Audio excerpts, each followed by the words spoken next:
El próximo orador es el doctor Hamid. Ayer pude anunciar y presentarlo, así que sin más vamos a dar la palabra al doctor Hamid, que hablar de trauma severo en el trozo en la era de la medicina de precisión.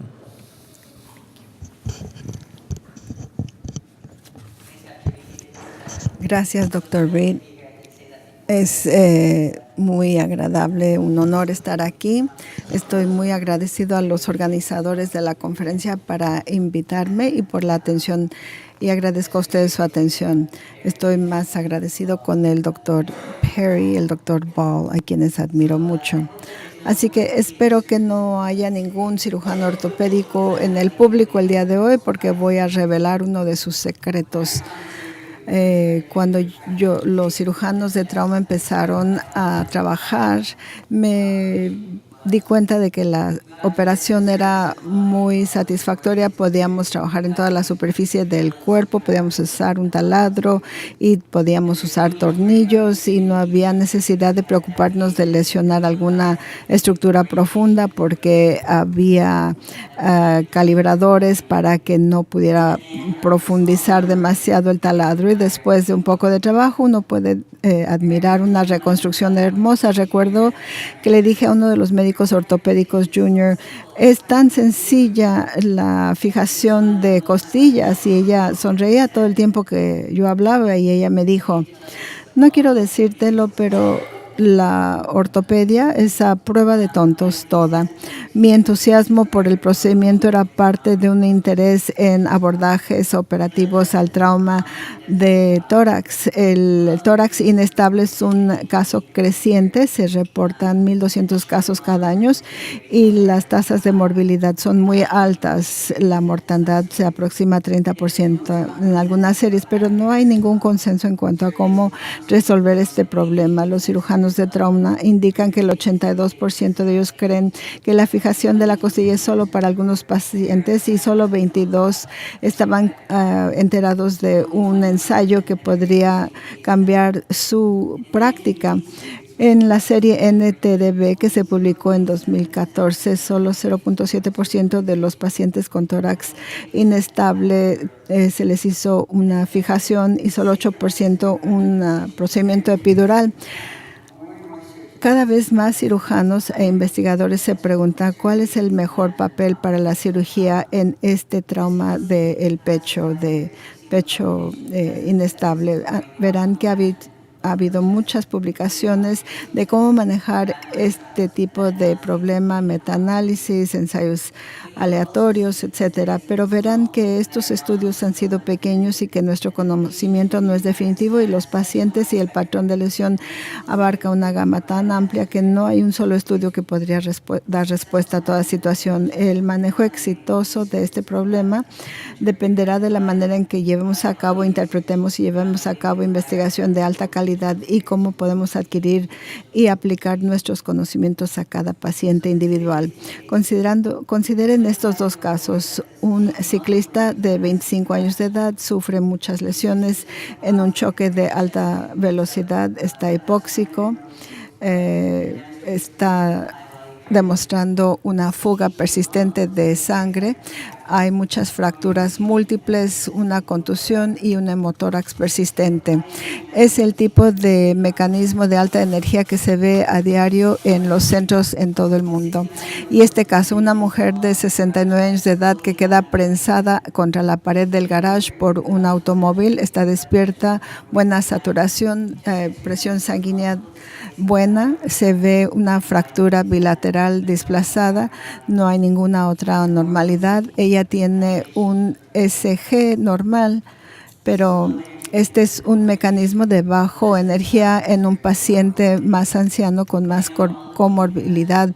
Yo sé que todos ustedes podrán imaginarse que a un mecanismo de baja energía como caídas pueden ocasionar este tipo de problemas peores. ¿Cuál de estos pacientes es candidato para fijación de una fractura de la costilla? Antes de contestar, vamos a considerar la patofisiología de una contusión pulmonar. La mayoría de las personas están de acuerdo que abarca 3 cosas: 3 fracturas de costilla o más en 2 lugares o más, 3 o más fracturas bilaterales o 3 o más fracturas consecutivas de la costilla y el esternón, un traslape de la costilla, deformidad del pecho también se incluyen. La inestabilidad es bastante malo, pero muchas veces está asociado con lesión al parenquimia subyacente. Esto quiere decir que algunos de los alvéolos se llenan con edema y empieza a bloquear, y esto quiere decir que va a haber hipoxemia y insuficiencias respiratorias. Sabemos que la combinación de inestabilidad y lesiones pulmonares es algo malo. A plazo corto nos da altas tasas de pulmonía, sepsis, de insuficiencia respiratoria y una mortandad de hasta 33%. A plazo largo, mala función pulmonar, dispnea, pecho apretado, mala calidad de vida y pérdida de tiempo en el trabajo en el 57% de los pacientes. Este trauma severo es por sí mismo una amenaza a la vida, pero no se presenta de manera aislada. El cirujano que trata esta condición también tiene que considerar otras lesiones a la aorta, al corazón, como en la paciente que vimos anteriormente, trauma esofágico, contusiones pulmonares, laceraciones que en algunos casos pueden requerir ventilación mecánica y cuidado muy prolongado, intervención quirúrgica, lesiones traqueobronquiales, neumotórax, hemotórax, lesiones diafragmáticas y lesiones abdominales asociadas o una combinación de estas lesiones. Mencioné todas estas lesiones para enfatizar que no hay 2 pacientes iguales en cuanto al patrón de lesiones o fisiología, y por lo tanto no hay ningún estudio que nos pueda decir cuáles deben ser las prioridades y decisiones minutos después de la lesión. Y no solo es en la fase aguda. Los estudios de John Neighbory nos han recordado constantemente que el manejo de este trauma severo también tiene implicaciones a plazo largo. Queda claro que cuando se trata de manejar un pecho inestable, las decisiones que tomamos van a tener muchas consecuencias. ¿Cuáles son algunas de estas decisiones? El estándar normal de cuidado es de cuidar el pulmón a través de la aplicación selectiva de ventilación mecánica invasiva, no invasiva, mantener los espacios intersticiales abiertos, despejados. Recientes estudios como este de Fernández y en un estudio del 2013 de Chemelo nos indican que la ventilación no invasiva reduce las complicaciones, mejora la oxigenación, y yo creo personalmente que en pacientes selectos BiPAP es un excelente coadyuvante para poder recuperar la función pulmonar. En cuanto al control del dolor, muchos estudios han indicado que un analgésico epidural puede mejorar el dolor y el funcionamiento. Esto sobre todo es importante para pacientes de más edad, como escuchamos ayer. A pesar de que no ha habido estudios que puedan medir los resultados clínicos, estos lineamientos nos han indicado que el analgésico epidural es lo más recomendado para pacientes con este tipo de lesión. Un analgésico adecuado y un abordaje multidisciplinario que incluye enfermería de excelente es una poderosa combinación, y estudios como este de Houston, un abordaje holístico, reduce drásticamente las complicaciones y mejora los resultados. Esto es cuidado moderno, no quirúrgico, y debe ser el punto de referencia contra el que comparemos otros métodos, incluyendo la fijación óptima. Y hablando de fijación de costillas, después de ver cuán poderoso y cuán concienzudo puede ser el cuidado no quirúrgico, ¿creen que deberíamos operar a estos pacientes? El estudio de Mayberry nos indica que el consenso entre los cirujanos depende de la situación. Cuando es pecho inestable que no requiere ventilación mecánica, no es tan recomendable. Otros expertos han indicado que hay una amplia categoría que hay que tratar de destetar al paciente de de la ventilación mecánica, etcétera, pero estas son opiniones y no están basadas necesariamente en datos de alta calidad. Como dije antes, una mejor técnica como atención a la reducción, estabilidad de la fijación, conservar el suministro de sangre y una inmovilización en etapa temprana están cambiando nuestro abordaje a la fijación quirúrgica. Ha habido estudios en la última década. Este es un estudio retrospectivo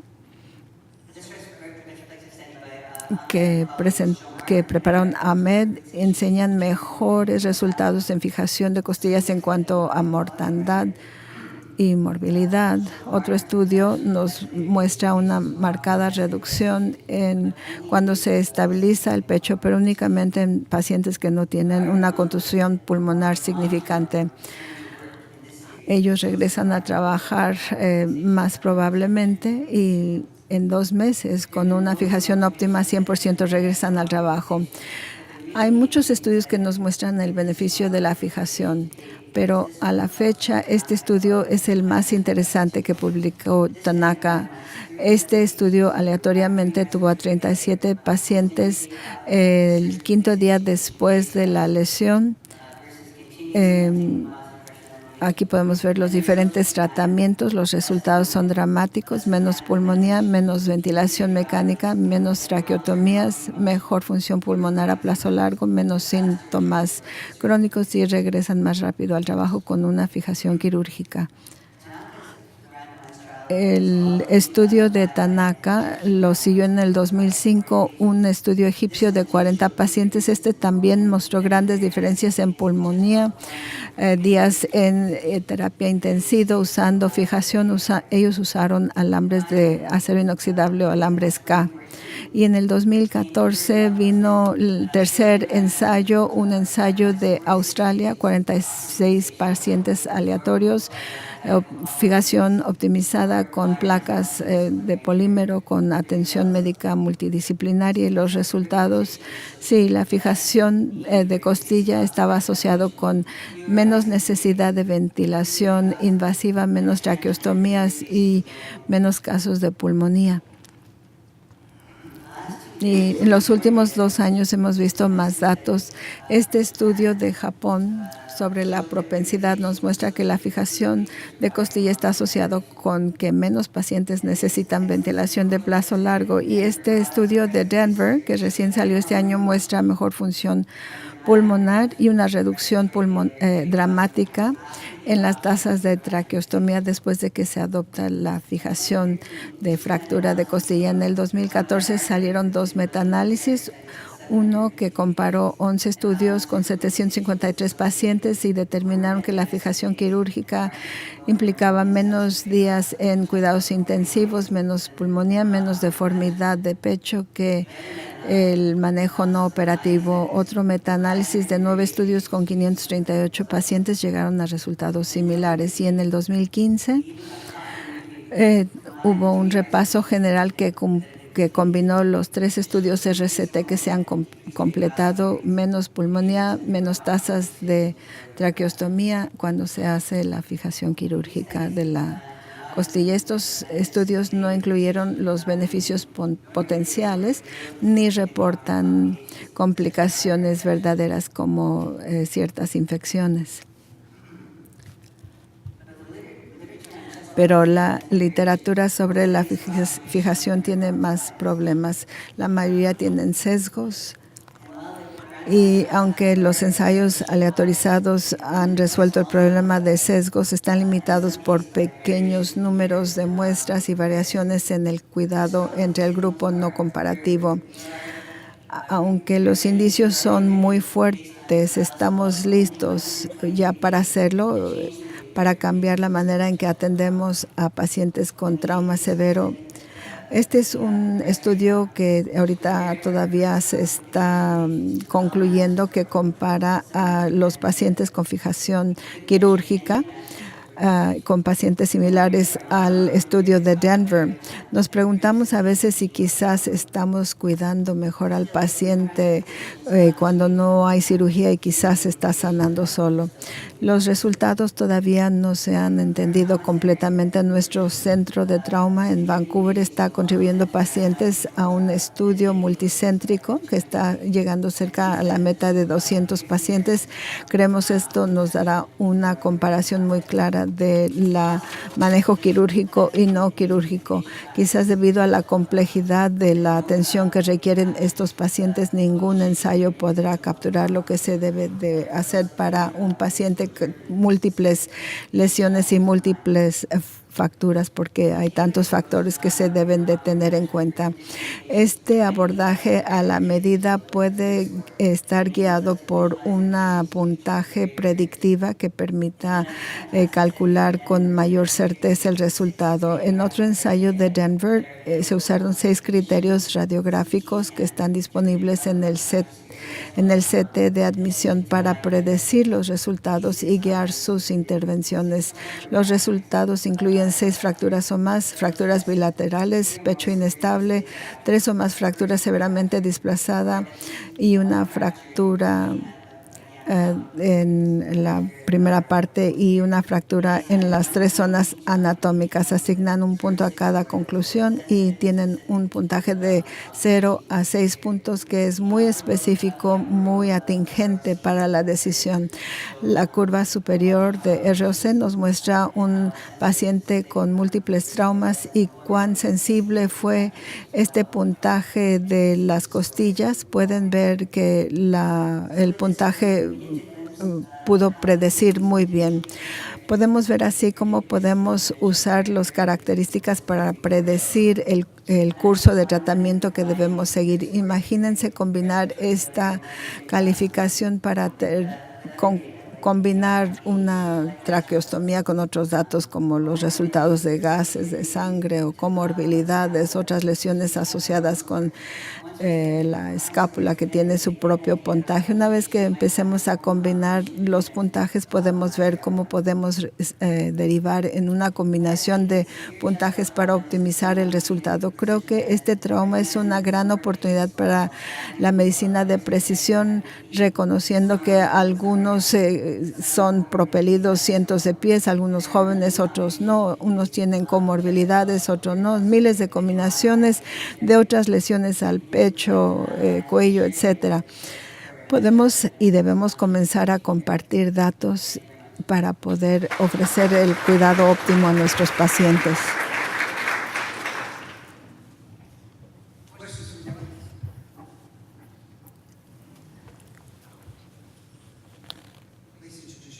Por favor, se presenta usted. Reese Dinkins, el sur de California y Liberia. Yo trabajo en centros de trauma nivel 2 y tomé un curso de fijación de costillas. Fue un curso maravilloso. Aprendí mucho. Regresé a mi lugar de trabajo y los cirujanos torácicos se resistieron mucho a lo que yo les expliqué. Consideraban que los cirujanos de trauma no debían de hacerlo porque no podíamos dar seguimiento a plazo largo ni podíamos manejar las complicaciones y que tampoco deberíamos de meternos en fractura del esternón, que también tiene problemas de fijación. ¿Qué cree usted que debemos decir a los colegas torácicos? Es una pregunta muy interesante. Creo que este patrón de lesión está en la confluencia de la cirugía de trauma, cirugía torácica y aún la ortopedia. Hay una carrera en 3 vías en nuestro hospital para ver quién lo puede lograr primero. Creo que el cirujano de trauma sí tiene un argumento muy fuerte para poder hacerlo. Somos quien atendemos al paciente primero. Tenemos la responsabilidad de sus lesiones múltiples. Entendemos mejor todo el cuadro completo que un cirujano torácico. Pero es difícil a veces convencer a la gente en nuestras instituciones. Creo que quizás debemos hacerlo y luego pedir perdón. Nosotros tratamos de incluir al cirujano torácico como experto. Le decimos, vamos a hacer esto, nos encantaría su apoyo, su respaldo si nos metemos en algún problema. Este es un abordaje de colaboración, quizás no completamente transparente, porque así logramos que los cirujanos quieran colaborar con nosotros. Los ortopedistas también quieren hacer esto, pero ellos nunca operan en el tórax. Sí, ellos no son tan agresivos como los cirujanos torácicos. Sí, yo creo que debemos estar motivados por lo que conviene más a los intereses del paciente y optimizar el cuidado del paciente y estar enfocados en el paciente. Si pensamos así, el argumento es muy firme de que el cirujano en trauma debe adoptar el liderazgo. Quisiera comentar un poco y ampliar el diálogo. Estamos adelantados al horario, así que podemos hacerlo. La pregunta que usted hace es muy interesante. Va a ser diferente dependiendo del país del cual uno viene. Cuando hablamos de la situación en Estados Unidos, también depende mucho, dependiendo de la institución, el tipo de trauma que se atiende. Hay lugares en este país donde el cirujano de trauma tiene una capacidad plena de hacer este tipo de procedimientos y nadie cuestiona si lo debe o no hacerlo. Pero en la mayoría de los centros de trauma, la política local va a ser diferente y si se trata de hacer este tipo de procedimiento, hay mucha gente que se preocupa de que uno quiera inmiscuirse en su territorio. Lo frustrante es que el ortopedista no arregla costillas ni tampoco el torácico, pero si uno lo arregla se molestan.